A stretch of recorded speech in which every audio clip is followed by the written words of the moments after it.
નવસારી શહેરમાં દરગાહ રોડ ઉપર આવેલી સૌથી પ્રાચીન હજરત સૈયદ સાદાત ઉર્ફે નૂર સતગોર બાવાની દરગાહનું પારંપરિક રીતે વાર્ષિક ઉર્સ મુબારકની ઉજવણી કરવામાં આવી।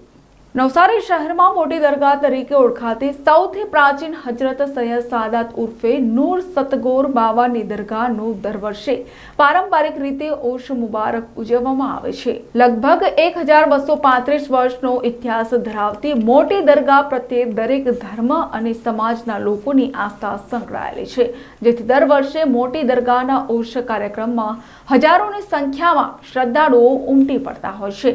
તારીખ 27 એપ્રિલ 2023ના રોજ પણ વર્ષોથી ચાલી આવેલ રીત રિવાજ મુજબ કુરાન શરીફની તિલાવત તેમજ દુરૂદ શરીફ પઢવામાં આવે છે અને સામૂહિક ભોજન એટલે કે નિયાઝનું પણ આયોજન કરવામાં આવે છે। નવસારીમાં હજરત સૈયદ સાદાત નૂર સતગોર બાવાની દરગાહને માનતા શ્રદ્ધાળુઓ પોતાની બાધા પૂરી કરવા અને ઉર્સના દિવસે ફૂલ નારિયેળ અને ચાદર ચડાવી બાધા પૂરી કરતા હોય છે। और आज मैं पहली बार यहाँ उर्स के लिए आई हूँ। इससे पहले हम लोग यहाँ शूटिंग के लिए आए थे और यहाँ आकर मुझे ऐसा लगा जैसे मैं अपने ही कहीं पहले आ चुकी हूँ या मेरा भी ये कोई अपना घर है और बड़ी अपनी सी जगह है ये। यहाँ मैं आती हूँ तो मुझे मंदिर जैसा भी लगता है और ये इनसे मेरा जैसे कोई रिश्ता है ऐसा लगता है। सो हाँ, ऐसे बहुत सारे चीज़ें हुई जो मुझे लग रहा था जब हम यहाँ आए तो बड़ी मुश्किल लग रही थी, पर बड़ी आसानी से होती गई। और हमने यहाँ पर शूटिंग की, गाना रिलीज़ हुआ जिसको बहुत ज़्यादा लोगों ने पसंद किया और बहुत ही अच्छा बन गया। और कुछ चीज़ें ऐसी हैं कि वो बड़ी सीक्रेट लगती है कि मैं शेयर करूँ कि ना करूँ। कुछ ऐसा कनेक्शन बन गया दादा के साथ, सैयद सादात के साथ। और अब ऐसा है कि हमेशा हम आते रहेंगे यहाँ। बेसिकली मैं मध्य प्रदेश भोपाल से हूँ। मैंने इसलिए ज़िक्र किया क्योंकि हमारे गांव में जहाँ खेत होते हैं, जहाँ एक कल्चर है कि हमारे गांव में देवी जी का मंदिर है और वहीं हमारे खेतों में जिंद बाबा का स्थान भी है। तो कभी हम लोबान चढ़ाते हैं, कभी हम नारियल चढ़ाते हैं, कभी सिंदूर चढ़ाते हैं, कभी अगरबत्तियाँ लगाते हैं। और जब मैं नवसारी की दरगाह की तरफ आ रहा था, मोंटी सैयद भाई ने मुझे बुलाया और हमारे यूएस से खुर्रम सैयद भाई हैं।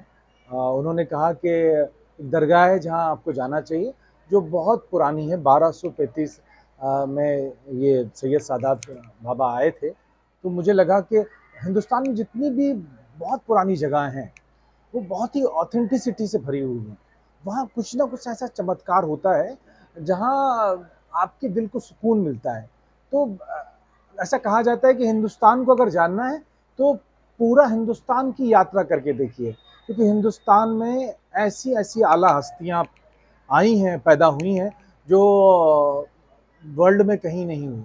तो हम अगर हिंदुस्तान को सही में जानना है तो हमें यात्राएं करनी चाहिए। और वही यात्रा करते करते जब मैं यहाँ पहुँचा तो एक बात हुई कि एक एल्बम बनाना है, एक डॉक्यूमेंट्री शूट करना है। तो मैंने कहा देखते हैं, चलते हैं, क्या पता नहीं। तो जब मैं आया तो यहाँ एक अद्भुत नज़ारा हुआ और मेरे दिल को बड़ा सुकून हुआ और मेरे अंदर ये एहसास होने लगा कि वाकई में ये बहुत पुरानी जगह है और यहाँ कुछ ऐसा है जो मुझे अंदर से प्रेरित कर रहा था कि यहाँ कुछ बनना चाहिए। और वो बनते बनते बनते डॉक्यूमेंट्री भी बनी पूरे सहयोग से। और बीच में मैं बता दूं, बीच में जब हम डॉक्यूमेंट्री कर रहे थे और जब बीच में गाना कर रहे थे तो कई अड़चनें आईं। पर कमाल की बात यह कि जब जब अड़चन आती थी मैं अंदर जाता था, उनसे प्रार्थना करता था कि आपके लिए काम कर रहे हैं और आप अड़चन पैदा हो रही है। पर उसके विद इन 5 सेकेंड या 10 सेकेंड वो सारी अड़चनें ख़त्म हो जाती थी। वो सारी जो जिस तरह से मुझे शूट करना था वो शूट हुआ। और हमारे कैमरामैन, उनके पापा को अटैक आ गया और अगर कैमरामैन के पापा को कुछ हो जाता तो शूटिंग वहीं बंद हो जाती। मगर सुबह अटैक आया और शाम तक उनके पापा ठीक ठाक हो गए। मुझे बहुत इत्मीनान मिला। कैमरामैन को जो कि क्रिश्चियन है उनको बड़ा फैत आया, भाग के गुलाब के फूल लेके आए, वहाँ चढ़ाया। तो ऐसा दौर आ गया है, ऐसा आ गया कि हम हिंदू होके हमें लगा कि नहीं, ये किसी व्यक्ति विशेष या किसी मज़हब की दरगाह नहीं है, ये सारे धर्मों की दरगाह है। और मेरी बहुत श्रद्धा हुई। और देखिए, कभी कभी क्या होता है कि कोई लोग मांगते हैं और किसी को बिन मांगे मिल जाता है। तो अब इन्होंने मुझे देना शुरू कर दिया है। मैं जो वो मुझे दे रहे हैं, मैं उसके बारे में डिस्क्राइब करूँगा तो ये हमारे इनर भावनाएं हैं, जो फीलिंग से अंदर की भावना है वो व्यक्त नहीं की जा सकती। तो बस वही बात है। मगर मेरा बहुत जुड़ाव है और मुझे नहीं लगता कि ये किसी एक मज़हब की है, ये सारे मज़हबों की दरगाह है। और जो दिल से आता है, जो दिल से प्रार्थना करता है, उसकी सारी मुरादें पूरी होती हैं।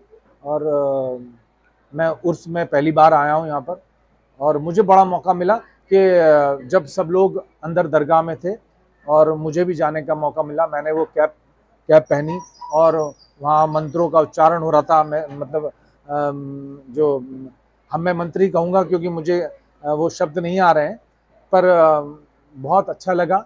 और मुझे ऐसा लगा ही नहीं कि कोई किसी को नहीं कह रहा था कि तुम जाओ, तुम ऐसा नहीं कर सकते, तुम यहाँ पर मत खड़े हो। सब लोग एक भाईचारे की तरह वो काम कर रहे थे। वो जोश था, वो प्यार था, वो मोहब्बत थी जो हमें यहाँ खींच के लेके आई है।